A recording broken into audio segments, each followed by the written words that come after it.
Russia's 190 kilometers air kill sends fresh shockwaves through NATO over long-range air combat capabilities. Ukraine loses another MiG-29 in what is reported to be a record-long beyond visual range engagement. Russia's R-37M puts fighters under threat from unprecedented standoff engagement distances. Russian Su-35S hunts down a MiG-29 in a reported 190 kilometers beyond visual range intercept. Russia's 190 kilometers Shootdown rewrites modern air warfare as long-range missile duels reshape aerial combat. Ukraine confirmed a MiG-29 fighter jet was lost over Poltava, while saying the pilot successfully ejected and survived the incident. Russian military-linked sources said a Su-35S fighter launched an R-37M long-range missile from airspace over Russia's Belgorod region. The reported strike was said to have destroyed the Ukrainian MiG-29 from a distance of about 190 kilometers. If independently verified, the engagement could rank among the longest-range air-to-air kills ever recorded in combat. Open-source analysts said the reported timing, engagement geometry, and missile flight path matched the claimed shootdown. Ultra-long-range air-to-air missile designed for beyond visual range engagements. Primary platforms, carried by MiG-31BM, Su-35S, and Su-30SM fighter aircraft. Speed, capable of flying at speeds exceeding Mach 6. Claimed maximum range, up to 300 to 400 kilometers when launched from a MiG-31BM.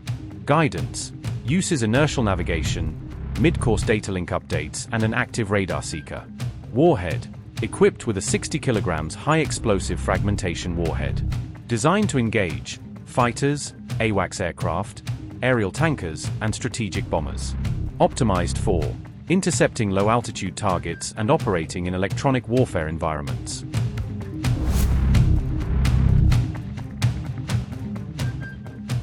Defense analysts said the reported engagement highlights the growing shift towards sensor-driven and network-enabled air warfare. They said information fusion, long-range detection, and missile reach are increasingly challenging traditional dogfight doctrine. The reported engagement is expected to influence NATO and Asian air forces as they shape future air combat requirements. Notably, Russia has also recently claimed strikes on Ukrainian MiG-29 fighter jets parked at a military airfield. Meanwhile, Putin on June 28 reported what he described as major battlefield gains by Russian forces during the war. Our media, internet sources, war correspondent provide very comprehensive and objective information on this matter. Let us start with the northern group of forces. Let me remind you that the goal for Russian troops in the Sumy and Volchansk directions is to create a security zone along our borders. This task was set after Ukraine's invasion of the Kursk region and continuing attacks on our border areas. The Ukrainian regime will pay for its crimes incurred with the loss of territory that we need to create a security zone in the border areas. About 10.5 kilometers remain to the city of Sumy regional center, a small city with over 30,000 buildings. This is a regional center, as I said, with 30,000 houses. We have no political plans regarding this city and the region as a whole. We will be guided by the proposals of the Defense Ministry and the General Staff. Troops in this direction are conducting combat missions actively, decisively, advancing at a rapid pace. Let's move on, from north to south, and speak about the western group of forces. It is a large area of responsibility. I will begin with the city of Kupiansk, in front of whose monument representatives of the Kiev regime like to pose for photos. Our troops are located between 2.5 and 4 to 5 kilometers from the western edge of the city. The enemy has already launched a series of counterattacks, but without success. The settlement of Rupsi, the Rubtsovskoy direction, on the left bank of the Stary Oskol River, we have effectively blocked a motley enemy grouping of about 5,000 people. It is pinned down against the river. The 1st Tank Army of the Russian Armed Forces is advancing from the north and closing in on the enemy. The 3rd Motorized Rifle Division is advancing from the east, and the 144th Division from the south. There are about 2 kilometers left until complete, final encirclement. Everything that is already under fire control.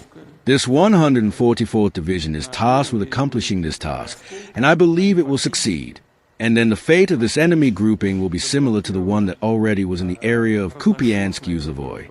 And, if you recall, the group there, which was in roughly the same position, was completely wiped out.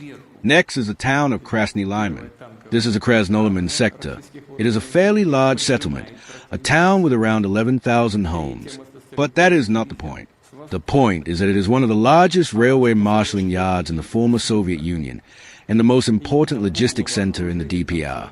Here, 149 out of 11,000 houses remain to be liberated. Now let me remind you of one more thing. The Ukrainian armed forces spent nearly 10 years building a major fortified area as a strategic defensive line in the conurbation comprising the towns of Slavyansk, Kramatorsk, Druzhkovka, Alexeyevo-Druzhkovka, and the town of Konstantinovka, as well as just southwest of the towns of Dobropolye and Okoretino.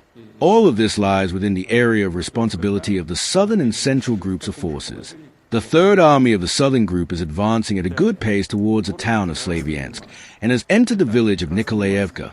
It is approximately 8 to 9 kilometers from Slavyansk itself.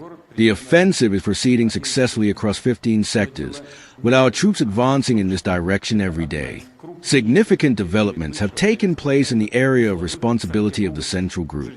Hey, our troops have breached a 3-tier line of engineering obstacles, approximately 400 meters deep, across 4 sectors, and are engaged in fighting to capture the defensive line. Very significant developments have also taken place on the Dobropolye front.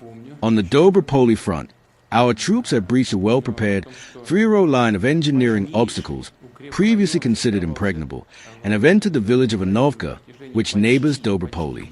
They have also advanced directly towards the town of Dobropolye from the north. Outside Dobropolye, and I would like to draw your attention to this, the Ukrainian armed forces have no pre-prepared defensive lines. They are now trying to hastily establish local strongpoints, whilst the distance from Dobropolye to the state border is 35 kilometers.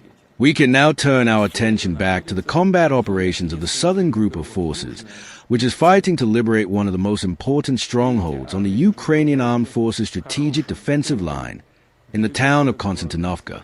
96% of the town is now under Russian control. The 4th Brigade is mopping up the town, whilst the 6th Division of the Southern Group has already bypassed Konstantinovka and reached Alexeyevo-Druzhkovka, entered the town, taken Tukhachevsky Street, and is moving on. Our forces on the left flank have also reached this settlement, Alexeyevo-Druzhkovka. Next will be Druzhkovka itself, a fairly large settlement with 12,000 homes, which adjoins Alexeyevo-Druzhkovka. It is only 4 kilometers from Druzhkovka to Kramatorsk, which the current authorities in Kiev regard as a temporary capital of Donetsk, and there are no significant fortifications there either. As far as we know, and as has already been reported in the media, the enemy has begun evacuating industrial enterprises from this conurbation.